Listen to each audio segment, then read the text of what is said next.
Feel free, if you are over here and you can't see over here very well, to move. We're trying to work out a good spot to put Lynton, because he's way better to look at than me. No, that's not the only reason. It's because he can do more than just talk. He can talk and count. So I first met Lynton about 20 years ago. He came to the church I pastored then and used his pastoral gifts and his pastels as well to share something about the gospel. So, Lynton, over to you. Make him welcome. For those who might be wondering why I dress like this, I'm actually a Baptist minister, but for the last 30 years I have been engaged in a ministry that involves art and storytelling. And I work throughout Australia in all sorts of different places, from schools through to prisons to community groups, markets, festivals, corporate events, anywhere where there's an invitation to set up my artboard and to paint and tell stories. And I usually get asked to talk on a particular theme or a topic. And for example, in this kind of setting, the things that we sing about and we read about and we kind of celebrate, those are the things that I want to try to take and to share them in a broader context, but to do it in a way that is a little bit different, and I'm just going to share a bit of that this morning, and hopefully there's nothing I'm going to be sharing that's startlingly new, except, look, if you really want to know the real truth about communion and baptism, as a Baptist minister, come and see me. But I know when I was going through theological college, there was a moment when people said, why don't Church of Christ and Baptists get together? We've got so much in common. I just shake my head and think, why is it? So Chris, you'll have to inform me later on. But I really want to begin by sharing a problem that I have, and it comes in the shape of this here, and some of you will know exactly what it is as soon as I just add a little bit more detail. And it is, of course, a cup and a saucer, but it's what's inside that is the issue. But it's not what you think. So let's put a little bit of copy in there. I have been told there's all sorts of medical research that gets done, and I think the latest with coffee drinking is you can have up to 20 cups a day, which I kind of thought, if I had that many, I would be just absolutely bouncing around this room. But I only have about 3, that's why I've got to keep it down to, and that's not my problem. The problem is I just enjoy drinking coffee when I'm relaxing, so I'm either sitting down reading a book, maybe doing some writing, maybe doing a little bit of sketching, and I'll have the cup next to me and I'll just sort of take a sip every now and then. But for those who drink coffee, you'll know that it's just one of those really unresolved issues. There's a law that's even greater than, I guess it includes gravity, but what happens is that whatever's in the cup, a little bit of it, no matter how careful you are, somehow gets down there, underneath the cup. And that's why you're meant to have a saucer, but I don't have saucers. So when I put my mug down or cup down, I inevitably leave what's called a coffee stain. And so it's usually the underneath of the rim of the cup that looks a bit like that. Now, if it's just on a coffee table or whatever, that's all right. But often I'll put it down on a book that's open and leave a coffee stain. And once that's impregnated into the paper, you can't get it out. And if I put it down on something that's of value to me, there's a bit of French that comes out. I just get really mad at myself that I've messed up this page or this drawing or bit of writing I've been doing. And it gets even worse if I put the cup down with a bit of a jolt and you get a bit more coffee that sort of goes out and adds to the stain.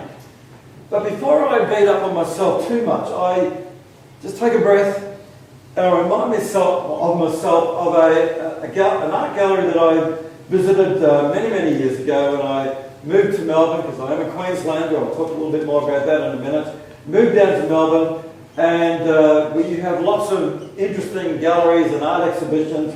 And this one was in a small room, and all the walls were covered in these very small paintings. Well, they weren't even paintings, they were more like drawings and sketches, but they were all different, landscapes, cityscapes, really crazy, funny looking creatures, all sorts of just designs. And as I walked around, then you read the kind of the script of who did this. I kind of went, wow, because the person who did this was not known for his visual art. He was a famous author, French author, Victor Hugo. And for those who have ever read any of his works, you know you're famous when your works get put into film and musicals, but Hunchback of Notre Dame, Les Miserables, some of his works. But he was also an avid coffee drinker. And in his day, he had a lot of writing paper on his desk, and he would be writing for his books. And when he would put his cup down, he would make many coffee stains. But he would take those coffee stains and he would then get some sepia ink, which is brown ink, and start to play around with it. And every one of those works of art on that wall, which they only found recently, sort of tucked away in one of his hidden drawers on his desk or somewhere, they all began from a coffee stain. And so if you fall asleep from now on, that's all I want you to remember. This is kind of the hub of it. From something that's of a mess up, you can be highly creative with it. But more importantly, you can bring something beautiful out of it. So that's really what I want to say. But I'm going to do it in a different way again, which is kind of, hopefully will just give you something to remember for down the track when you face your own set of coffee stains, and not just talking literal ones here. But the way I want to do this is I'm going to begin with an art lesson, and some of you might be right into art and you're going, oh, this is so easy. This is really kind of Art 101 for those who might just get the urge now and then just to pick up some pastels or paints and just to give it a go, because one of the things I really enjoy about what I do is I do art that goes up on walls, but mostly 90% of my art is off the wall, done live in front of people. And I'm very much aware that in Australia, unlike in, say, Europe, going to the art gallery is kind of low on most people's to-do list. But when you do, what you are looking at are the finished works of the artist. Very few artists feel comfortable about you looking over their shoulder in their studio, watching how they do it. That's their sacred space. That's their place of creating. And they only want you to admire the end product.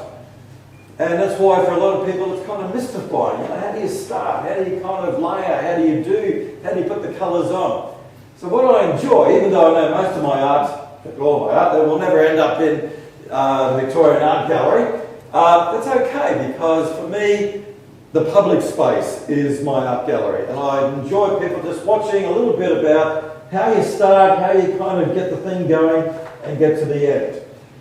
There's a reason I'm doing this, so just stay with me please and you'll understand at the end. But the scene that I'm going to paint will involve just 3 lines to begin. I like to just begin with, we'll start with a lighter colour. I like to start with just a couple of lines to map out the main contours of where I'm heading. And this is going to be a place that's in my head. It's where I used to live. And I lived, my wife and family, for 20 years up at a very small place up in Queensland called the Gold Coast. I don't know if you've ever been there, but there are many beautiful beaches there, and our beach was Burleigh Head. We were kind of close enough to Burleigh for me just to get down there as much as I could, and I'm going to paint a picture of Burleigh. So it's what we call a seascape. It's going to be fairly traditional, but I begin with what's called the horizon line, and then the second line is going to just create that Burleigh Heads, which is in the distance. That's why I put it onto the horizon line. And then the third line will just sort of do a bit of a wiggle here. This is my dad joke for the morning. That's a blue wiggle. It's a light blue wiggle. But anyway, This really maps out the main area. This is the beach, walking along, looking at Burleigh Heads. This is the sky, and of course this is the ocean coming in onto the beach. That's really the how I get started. And then it's all about, and I encourage people just to have fun with colours. It's not about trying to compare your work with someone else. It's not even about trying to make it look like a photo, unless that's really your intent. Often I will start with photos that I've taken around, but they are my resource. They're my starting point. I want to then put something of myself into the work of art, and so a big part of that is colour. So I usually start at the top, and I just want to create a kind of a mood. I want to create a sense of it's early in the morning, and I'm starting to go for a walk along the beach, so I'm not even thinking about whether this is exactly how it looks. I want to just to play around with some of those morning colours, which if you do get up in the morning, you know, on a nice, there are certain times in the year, sometimes it's winter, sometimes it's spring, it all depends, I guess, how much, believe it or not, the colours in the sky with sunrise and sunset are formed by pollution, you know, dust particles and what's, you know, refracting the light, and that's getting too technical. But nonetheless, if you're up early in the morning and you just have some of those nice soft colours, then you will just see some of those pinks, and we'll go for some, put a bit of orange in there. Again, I want to create something that's going to be inviting. So hence these colours. We'll go for a little bit of pinky purple. Just got to find it. So here we go. And then I might just put a touch of blue right at the top, as that's going to become the dominant colour for the day, because we are talking Queensland, we're not talking Melbourne. This is usually a sunny day, except they haven't had a lot of rain recently.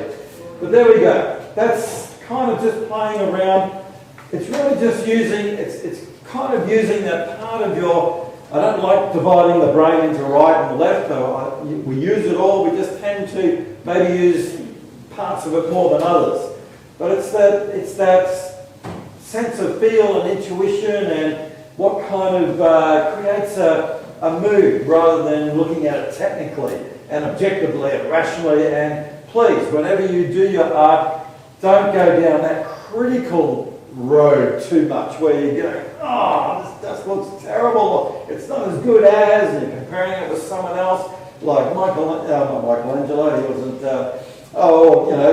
Vincent van Gogh, others. It's your expression, it's your piece of work, and you just kind of just relax a bit, enjoy the process. Let's go to the headland, and the headland was made of a fairly violent eruption many years before I stepped onto this planet, but apparently there was a big volcanic explosion. There was a massive volcano that sits behind the Gold Coast called now you only see the plug of it when you fly into Coolangatta, but it's called Mount Warning. That's the centre bit. The scenic rim around it is gives you an idea of just how big that volcano was. And when it blew up, the lava flows all went down, of course, to the seaboard, and many of our famous headlands, from Byron to Coolangatta to Lennox to Burleigh Heads, were created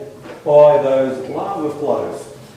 Now this gives me just a chance to talk about another important part of painting, and that is, whenever you have something solid in your painting, whether it's a rocky headland, or whether it's a tree, or whatever, even a building, you need to think in terms of light and shade.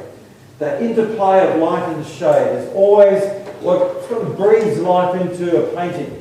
And even though it is early in the morning, I'm going to just imagine that there's a bit of light that's just touching some of the jagged edges of the rock base of the headland. As the rock has weathered, bits have broken away, there are sharp edges, and the light is just touching. So I'm just using a bit of lighter, kind of ochre colour here, and then For the darker colour, look, I might even just use a bit of purple.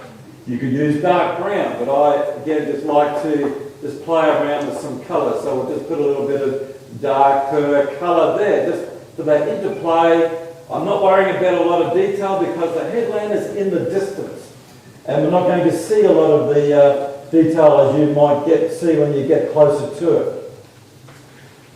The same interplay of light and shade we'll just have on the top, and I'll just do a bit of a, what we call dapple effect of this light as it's touching some of the tree. There's a lot of trees actually that grow on Burleigh Heads. It's one of the very few headlands on the Gold Coast where the developers haven't got to it. So there are no high-rise buildings, but there is quite a good canopy of semi-rainforest. So we'll just put a bit of that light there. And then, of course, a little bit of, again, you can go for green or blue. We'll just put a little bit of darker green there to create that interplay of the light and shade.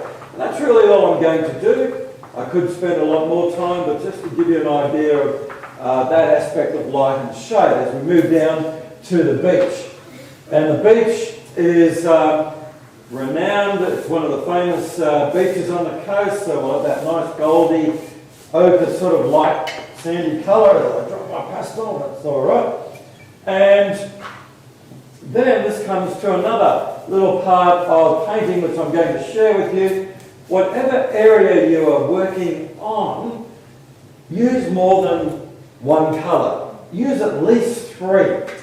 So even for the sand, I'm actually going to use one of the colours I put into the rocks. It's that lighter ochre colour, and I'll just put a little bit into the sand, and then I'm going to take one of the colours that I've used in the sky, and I'm going to put that into the sand, and I'm going for pink. And it's not that I've ever seen pink in the sand, it's what we call unity. So the artwork, you work on it in bits, and to help hold it together, to hold all the different parts of it, you use colour. So whatever colours I use in one area, I'm going to grab some of those and use them in some of the other areas. Hence, it's called unity. It helps hold the painting together when you look at it. Then we come down to the water, and again, more than one colour. I'll go for some blues and greens. I can remember the real shock I had when I first went to a school in Melbourne. I was doing a painting of a dolphin and asked what colours can we put into the water, and one of the hands went up and the person said grey. I go, grey? What country is this? But of course I've come to realise that there is some days that are just grey days, and that's going to be seen in the water. But again, this is the Gold Coast. There's lots of beautiful turquoise and blues and greens, so we'll just sort of put those in. And then as I am thinking about taking some colours that I've used elsewhere, I'm going to take one of the colours again that I've used in the sky. And this is not about reflection. Again, it's just really about putting, just sharing some of those colours around. So I'm going to go for that purpley colour, which I think we might have one here. And just a touch. It doesn't have to be much. Just a little bit of that purple colour in the water. And Burleigh Heads is known for its waves. There's a lot of, can't help it, I'm just going to put a bit of darker blue up here. It's known for its waves. There's a lot of surfing competitions held down there. So for what we call a bit of movement or a bit of action in the water, we're going to have a set of waves. Chris, I should get you to come and paint some waves. You would know what a good set of waves looks like. But usually they come in sets of 3, and I could spend hours painting the perfect wave, but I really just want to give the impression of the waves. So hence I'm just doing a couple of wiggly lines, a little bit of action there, and then we'll put some white on top of the wave, which is the wave as it's sort of the crest of the wave as it's sort of peeling over. And that's really kind of it. I'm hoping that you will enjoy watching the process and that you will be jumping into your art materials when you get home and giving this a go. But this is where I want to take this painting in a very different direction, and thank you for kind of staying with me for the ride. As I paint, I often use that time. It's almost like a meditative process for me. I use it to often think about things that are going on in my life or other people's lives. And I can remember clearly one day when I was painting a picture similar to this, and I was thinking, you know, this is kind of like a living parable of our own lives. Now, I know it sounds a bit cliche, but our lives really are like a work of art. They begin fairly simple when we're born, and then life's journey is about complexity being added as we grow in our awareness and grow in our interactions with family and friends and the wider world, as we learn about different skills and grow to use those things as we interact with all the circumstances of life. Each day is kind of like layering something else onto helping shape who we are right now. None of us are complete, so we are works of art still in the making. But nonetheless, and when you think about it, art is all about layering. You start with something simple and you add complexity of colour and shapes along the way until you get to something like this. It's the same with our lives. And most of us, I think, would also, along the way, be, if I can use this painting to be, I guess, symbolic of thinking, yes, I just want to be happy. I just want to be in a nice space or place, and everything is kind of moving towards that. And hopefully I can just enjoy life like a great day on the beach or a good morning walk along the sand. But then most of us by now also realise that life never goes exactly to plan. And there are also things that can come our way that can really, like the coffee stain, this is where we're putting these together, can actually really mess up initially our sense of ourselves, our plans for life, and even our sense of peace and happiness. It'd be like if I quickly ducked into the kitchen for a cup of coffee, because I'm not sure how to make it over here. And while I was in there, one of you jumped up and grabbed a pastel and started to mess my painting up, and then quickly sat down. Now, this is okay, because I know you wouldn't do it. But if you did, and I came back out with a cup of coffee, I can guarantee that I'd be spilling a little bit more than normal, because I would be going through a range of very strong emotions and feelings. And I kind of put these into colours. First would be the red range of anger.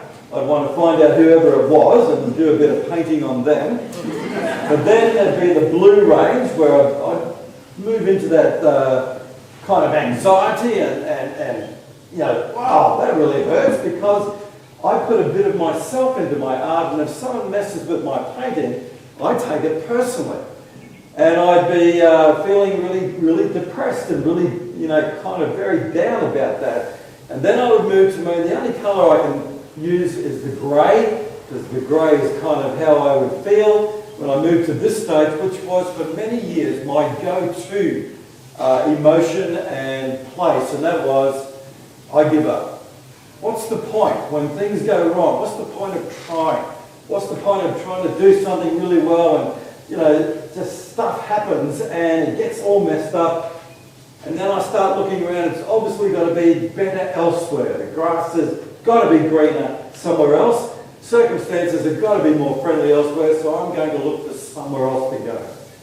That's my give up stage.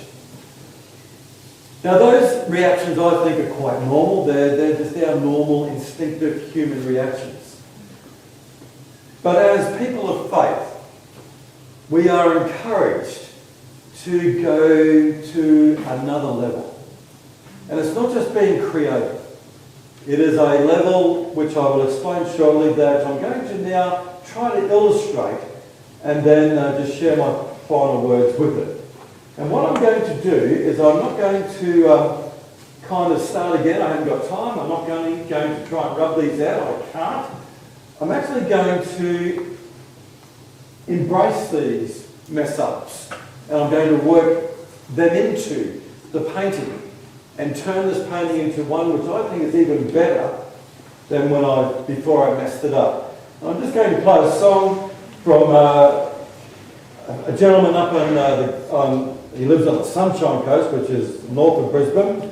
He's a big Maori blues singer. He's a great guy. If you ever listen to his work, he's just got that beautiful sound. But this is one of his songs. Only goes for 3 minutes, and as I'm playing, I'm going to just ask you to watch and enjoy, and then I will just share my last thoughts.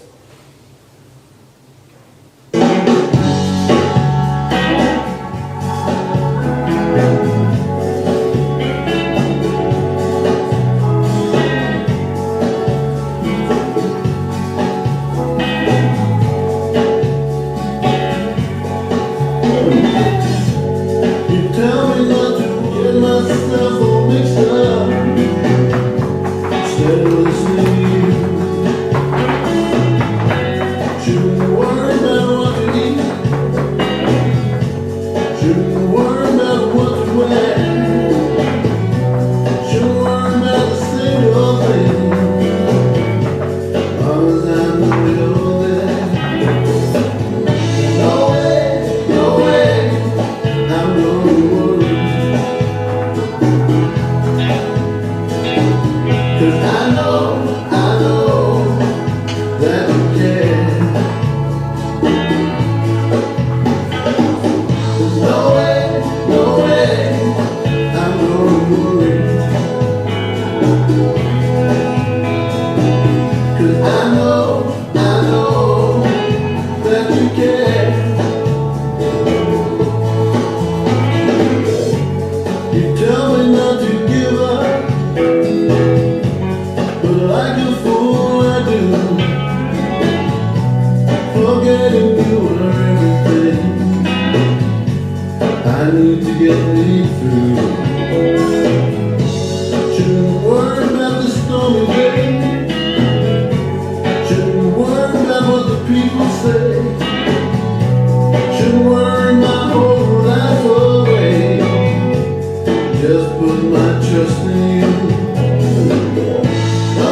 sure I mentioned his name, Steve Apparano. It was basically, of course, that song on the Sermon on the Mount, where Matthew 6, Jesus is saying, don't be anxious, don't be afraid, don't let fear and all the other emotions be the marked driving force in your lives if you are putting your trust in me. In fact, he juxtaposes that belief and trust in God is not about, it involves the head. Yes, we are to love our God, our Lord, with all of our minds, and we wrestle with a lot of theological things, but in the end, it's not having the right thoughts in the head that Jesus is talking about. He's talking about the opposite to anxiety is that deep trust. That trust that God is the one who is involved in our lives. God is the one who is shaping our lives and using all of life's colours, whether they be dark colours or light colours. God is the master creator, creating force, and the artist that we can trust in. And so this actually is really just looking at it quickly in three ways. From an art perspective, I've just added another layer to it. More complex, more chaotic, but I think it kind of adds more depth to the painting. From a natural perspective, this is actually the second headland of Burley. And this is the one that I would often go up onto and sit on these big basalt rocks, looking out through the pandanus. And that was the way that I would greet most mornings, just to think about what was ahead and just asking God to be with me and help me. But it was also the place I would go to when I was facing my own set of challenges and mess-ups, hurts and pains and disappointments. And I knew that I had a choice. Either I walk off that headland as an angry person, and you just tend to project that onto all of those normally closest to you, or I walk off that headland as a depressing person, which I'm very good at, and trying to invite people along to my depressing pity parties. Or as I'm sitting there, I'm looking around, where else can I go? What can I do? This place is, well, this is not the way I figured it, so I'm out of here. But instead of doing that, it's all about handing. I know it sounds so, again, we talk about it, but it is hard. But to hand those fears and those hurts and those disappointments and even the anger over to God, and to say, God, I don't know how to deal with this. I don't know how to get through this day. But as you learn to trust in God's ability to just do stuff that's transformative and amazing, because it is based in love, you can walk off that space and you can experience an incredible peace and an incredible joy and an incredible confidence that you can face a day at a time with God. And that makes all the difference. Now I'll just finish here that normally when I sign my paintings, I put my name down the bottom. That just adds a few more zeros onto the price. No. But the really good thing about our walk of faith is that when we get to face God face to face and we look back at our lives, it's not going to be our signature. It's going to be on there. It's the signature of Christ. So let's finish there. We just thank you, God, that you are a great artist and we see your handiwork all around us. But we thank you that we can mostly see it in our lives and each other's lives. Help us to trust in that, to encourage each other with that, and to look forward to that day when we will be complete face to face with you. Pray this in your name. Amen.